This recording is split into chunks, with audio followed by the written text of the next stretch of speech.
She did a little puppet show in the window. We watched her and waved at her, and she put a picture in the window of her class that from her school that she was also in. Then she ducked down, didn't know where she went for a while, came back and put 2 pictures, drawings of herself up there. The fourth picture that she put up there was just kind of a generic little, just a scene. And I couldn't figure out why she's not coming out with the other children. So I went to her door and knocked, and with a bottle of water, letting her know that we see her and try and interact with her, and she never came to the door. Come to find out, the next day we were able to go back to this same apartment complex, and I asked one of the children the name of that little girl that was in that window, and they said, we don't know her, but we know who you're talking about. I said, well, does she ever come out to play with you? Because all the children were out there playing in the dirt. They were making mud pies and just having a good time out there playing together. And they said, no, she never comes out of the apartment complex. She's in there alone. And I would say this little girl was about 7, would you imagine, to be in there alone. And I'm sure her parents probably gave her instructions not to open the door to anybody, and that was probably a reason why she didn't open it to me. But these kids are just so hungry for the interaction that we gave them this week.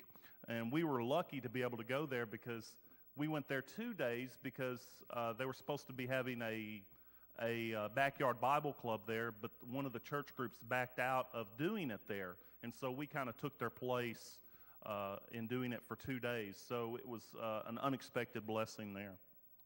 And then also on Wednesday morning, we gave out some free clothes, and they talked about that as well. Some of them did. But I talked to a gentleman there that was parked. He had just driven up, and he was unloading groceries out of the back of his trunk, and I went to him and let him know we have some clothes and hangers that are to give away to them if he was interested. And he says, I have what I need. But he says, I want to tell you something. Mission Arlington is a blessing to this apartment complex. He says it is an absolute blessing that a lot of these people have the things that they have because of Mission Arlington. And that was just one of the instances that people thanked us and thanked Mission Arlington for the things that they're doing for the community.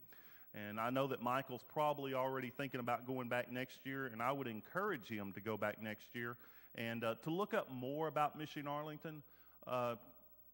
Lisa talked about Miss Tilly, and one of the things that she came and talked with us before we started and the last day we were there, and one of the things that she kept talking about is that Jesus said to love one another, and that was our mission in life, and she just took it a step forward.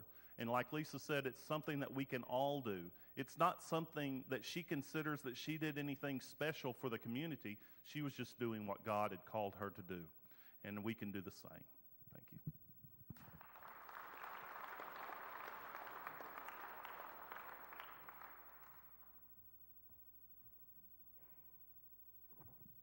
Hi, everybody. My name's Ruth, and I had the opportunity to go to Cleveland with the senior high. Like Laura said, in the morning we would have a schedule we would do, and then in the afternoon they would assign us to certain projects. And the group I was in worked in the jungle. I don't know if y'all happen to see pictures on Laura's Facebook, but it was a mess. There's trees everywhere, the grass was up really high, and our group cleaned it all up. It was really like amazing how it ended up looking.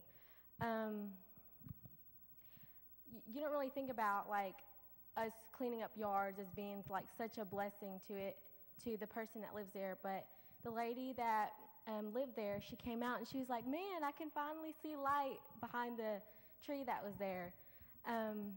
As we were working, people were driving by and they were like, thank you so much for doing this for our community and our neighborhood. It's amazing to think that they noticed us, and through that we had an opportunity to be like, well, we're with Gateway West and we're working with this church, and if you have time, come check it out. Like, that was such a blessing, getting to share even the slightest bit of where we were working with to maybe encourage them to go one day. Another thing we did, we went to the rapid ride. Tuesday night, we went on the subway, I guess you can call it that. That's what I called it.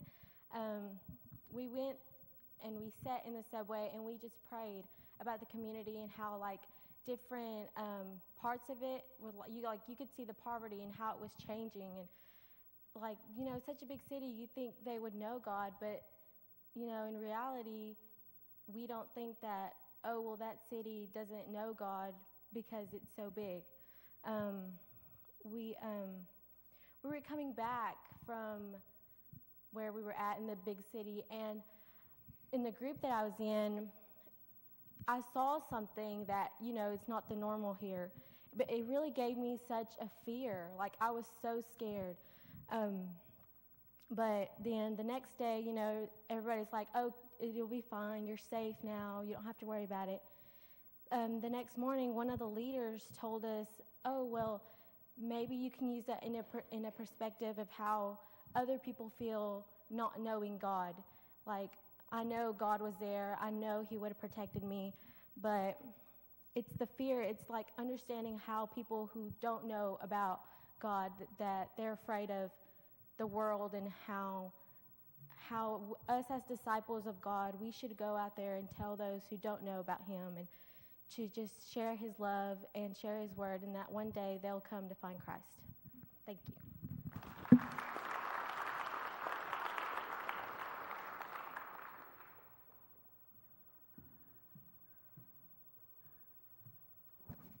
Hi everybody, my name's Maddie. I've never really done this, so I'll try not to mess up too much.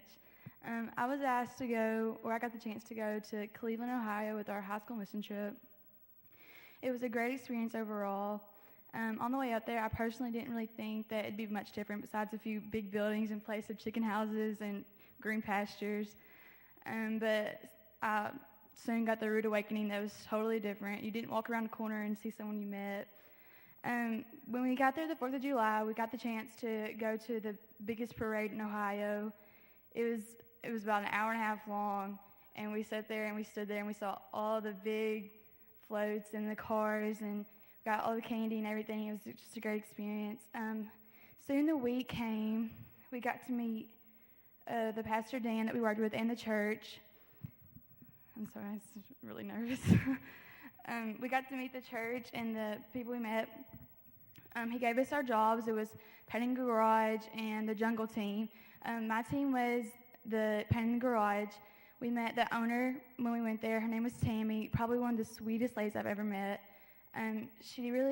We talked to her about God. She knew she had a relationship with him, but she was looking for a church. We introduced her to Gateway West, the church we were working with, and there's just a lot and like a happiness that came when we introduced her about it. It just made scraping paint for 6 hours so much more worth it. When we got done with that, with our jobs, we got the chance to go on the Rapid, the above ground subway. Going through downtown Cleveland, you see how blessed you are to live in such a loving community. We saw all the poverty and all the people that just were looking for so much more than where they were. When we were on the train, we came encountered with a guy named Ricky, and Caleb and his team had the chance to interact with him. Seeing them do that is probably it just warms your heart so much. It makes you so happy that, you know, they can do that, I can do it. You can go out of your comfort zone and actually share something that you love. When they did that, it warmed my heart. It's probably one of the greatest feelings I've ever had, just to know that God was working in their lives and also in my life, and that possibly we would change Ricky's life. A few days had passed. Let me get my notes. A few days had passed, and everything was going good at the church, and we got to go to Gateway West, their Sunday morning service. It was probably, besides this one, it's probably one of the best services that I've ever been to. Everyone was so welcoming, and no one really act like we were, they act like they were there, but they weren't like all like staring at us, like, besides like noticing our accents, they didn't really notice us. But so I just want to thank Michael and Laura and Miss Stephanie, Miss Rosanna, and the church for making everything we did in Cleveland possible.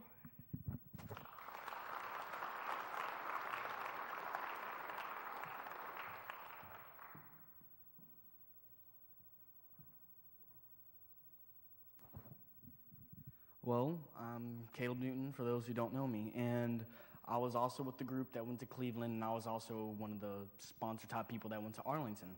And something I want to pull up about Cleveland is the Sunday service. It was completely different than everything we do here. You could walk in sweats and just sweatshirt and everything, and they would treat you just like you were here, and they would welcome you. I pretty much almost probably got hugged a couple times since I was there helping them. And the service there was also different because the whole service was dedicated to baby dedication and so on. And I've never actually experienced that where I could understand it, and understanding that if I have a kid, if I dedicate him to God or her to God, then I could influence the world heavily through that. Another thing, we also did the Lord's Supper. And our group, we were a little shy because, we all did it. But while we were there, a woman, she came walking by. I was on the outside. I shook her hand in the beginning of the service, and she says, "That's my type of juice," because it was fruit punch, and she loved it. And she said, "You need to go get up there and get that fruit punch," because it was amazing. And then, after this, I don't know if this same day was a lot of stuff to take in at Cleveland, but we experienced a refugee from, where was it? Congo, and it was Pentecostal, and just the way they did their service was amazing. The way they sang and everything, it's something that I can't experience here in Nashville, Arkansas, so it was amazing. And I was part of the jungle team.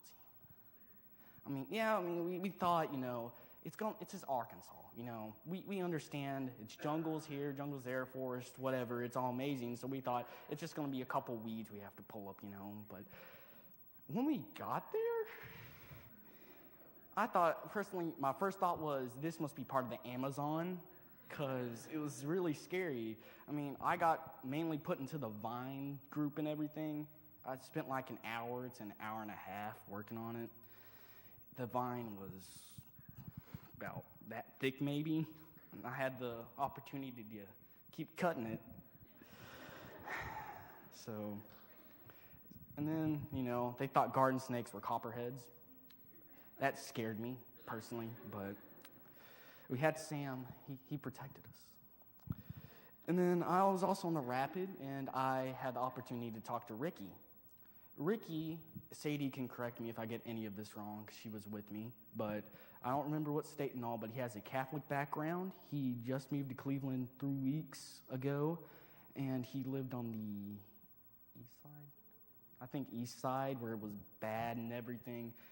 And he had a girlfriend, and he had a baby that was 19 weeks old, and he showed us an ultrasound, and the beats per minute were 143. He was a porter for Hyundai, and it's just interesting being able to talk to people like that, because we don't actually get to understand them, because we just think, he looked rough, guys.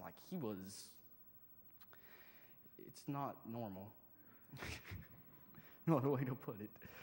And then I got to talk to him about going to church, and he said kind of felt like God wasn't wanting him around, and we got to talk to him about that, and I offered him to go to a church. Any church would accept him with open arms. I offered him Gateway West, but different parts of the city, but I tried.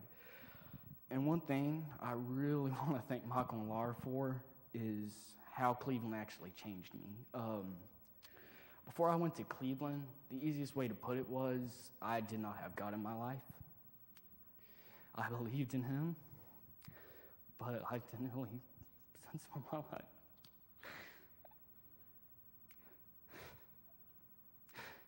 In Cleveland, opened my eyes.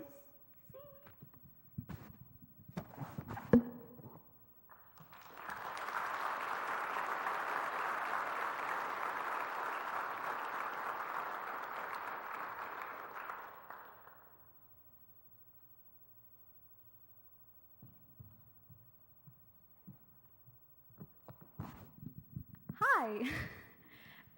For those who don't know me, my name is Jackie. I had an opportunity to go to Cleveland and Mission Arlington. Both were amazing experiences. I learned a lot. I grew in my relationship with God. I want to talk about Arlington first. In Arlington, I was a high schooler there, and it was really a good experience. We got to play with kids and do Bible studies and things like that. The kids were just so happy we were there. The people were grateful. The kids were out there playing with us in the hot sun, and it really was hot. I felt dehydrated at some points, but the kids were just out there. They were sweating, but they were having the time of their life. They were just super happy. I got to really step out of my comfort zone there because we were giving out donations and we were going from door to door. And I got to talk to some people and actually prayed with someone, and that praying with people is just one of my fears because I just zone out and I just have trouble with it. But I got to pray with a lady. Her name was Krista. When we knocked on her door, Michael was talking to another lady on the opposite side, and so I really stepped out because I was the one mainly talking to her. I asked her name and how she was doing, if there's anything we can pray for, and she said she was unemployed and she was really struggling, and she asked if we could just pray for that and for her children because she was scared that she might just end up homeless or something like that.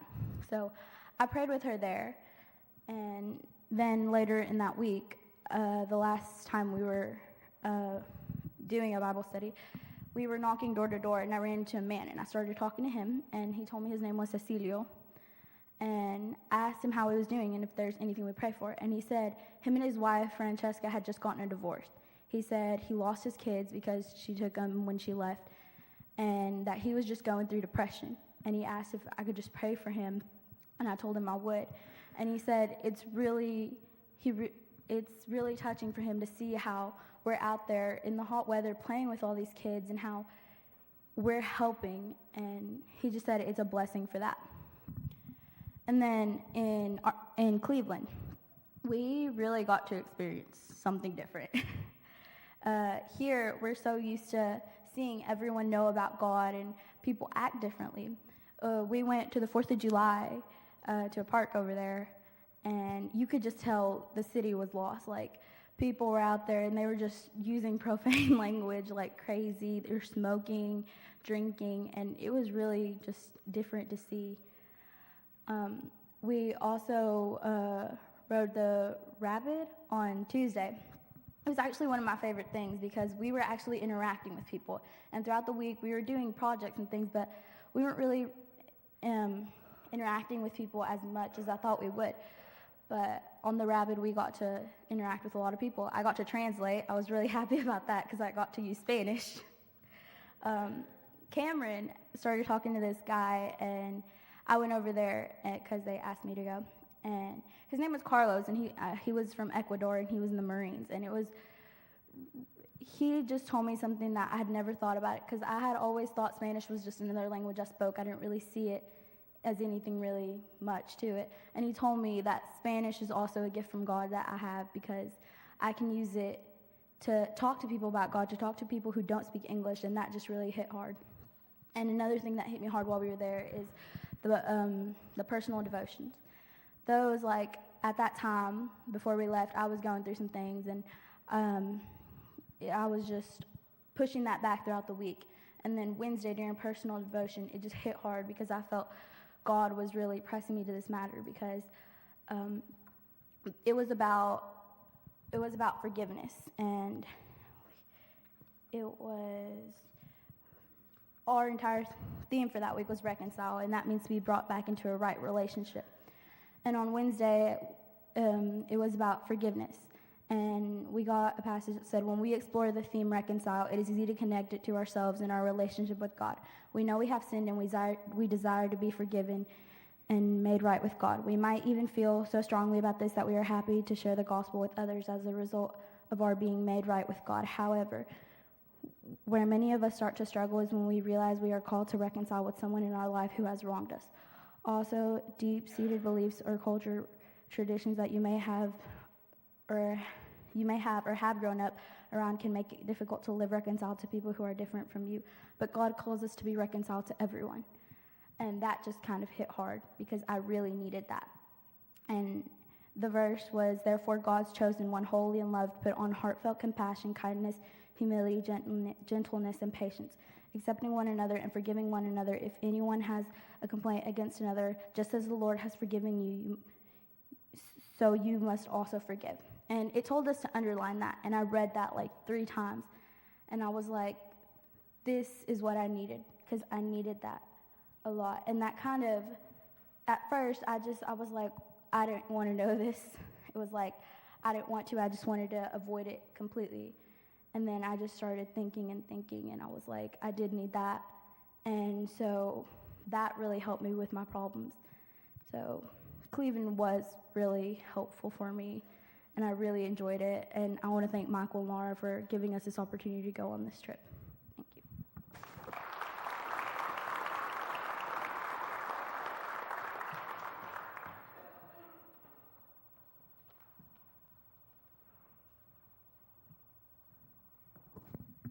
Hello, I'm Cameron Dugan, as if you don't know me. I was a part of the Cleveland trip, and I had a great experience. And what I got out of the Cleveland trip was that God answers prayers. At the beginning of the week, we had a couple training sessions, and one of them was to how to interact with people. And I like we had some practices where we had a partner, and we would act like they were a stranger or something, and we started off conversations and stuff like that. I felt horribly. I mean, I was nervous talking to her. I knew her. I've known her for my whole life, but I was scared to talk to her. So later that night, I prayed about it. I was extremely worried and scared because if I was put into that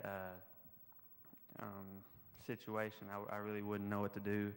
So I prayed about it, and then the next day, I had a job that I had to do. So the preacher of the church we were working for, he dropped me off by myself at this man's house named Alan. He was 87 years old. So I mowed the lawn for him and weeded, and it started raining. So we went to his front porch, and we just started talking, waiting for the minister to pick me up. So we started talking, and he had heard about a meal, a worship service, and things like that on a Friday that week from the preacher, and he really didn't know if he wanted to come or not. So as we were talking, we talked for about 10, 15 minutes, and he decided to go that Friday. So I mean, it was pretty amazing. I felt pretty good about that. So he answered my prayer there, and then I kept on praying. And I think the next day or a couple days after that, we went on the rapid, and we were praying over the city as we were going by. We were, I guess, prayer riding, as you'd call it. And on the way back, there was a guy who sat down right beside me. I was on the outside, and then there was the lane, and then there was him sitting on the outside too. So they were pushing at me, and my group was pushing at me, telling me to talk to him, and I was really scared. I was nervous. I didn't want to say nothing, but I knew it was the right thing to do. And so I finally said something. I finally lifted up my hand, said hi, and his name was Carlos, and he was from Ecuador, and he was a Marine. I found out he was a Marine from Ecuador, and he was down here in different countries looking for like gas trucks. He was going to buy gas trucks for the Marines down there.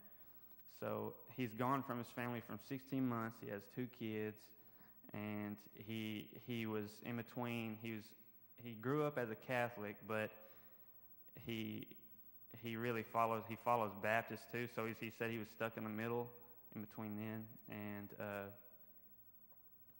so we just started talking, and he didn't speak much English. He spoke a lot of Spanish too, but I mean I could understand most of it. So and he asked where I was from, and I told everybody. I told him and what we were doing on this train, and we started talking, and then we were staying in a Hispanic church. That's where we were staying for the whole week. And since I knew he didn't understand a bunch of English, he was Spanish stuff, I gave him the address. Michael helped me out and gave him the address of the Hispanic church. So he said that we were all a sign from God. So he said he was going to start going to church more, and so that really. And then Jackie helped me talk. She spoke Spanish. That was cool to see. Everybody grouped up. They were speaking Spanish. We didn't understand a word they were saying. So, but that was pretty cool. I think 2 days later, we went to Laura's home. It was a homeless shelter for women, and me and Sadie spoke our testimony for the first time, and I was nervous there too, very nervous, because I didn't know anybody in the crowd. They're all homeless, and it was just an experience. Cleveland was my first mission trip, and I had a great experience, and I want to do it again, and I had a fun time.